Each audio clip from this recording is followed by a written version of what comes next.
Hello guys! Sa mga nagtatanong po kung paano po iset ang ating Samsung Double Door Digital Inverter Refrigerator.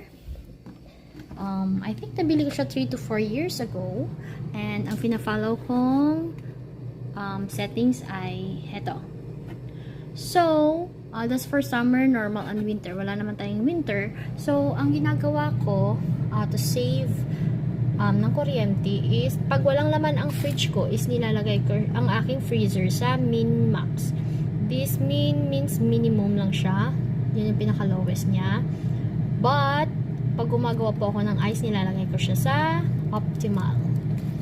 Okay, so min max lang nilalagay ko kasi as you can see, walang laman ang aking fridge.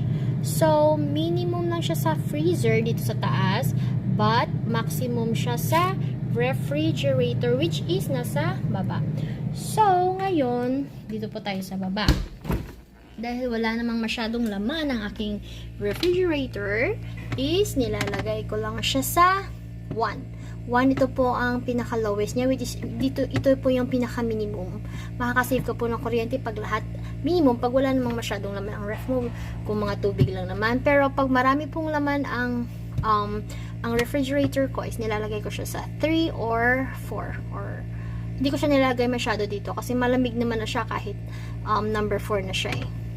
Okay, yan lang kung gusto niyo makatipid sa kuryente. Thank you.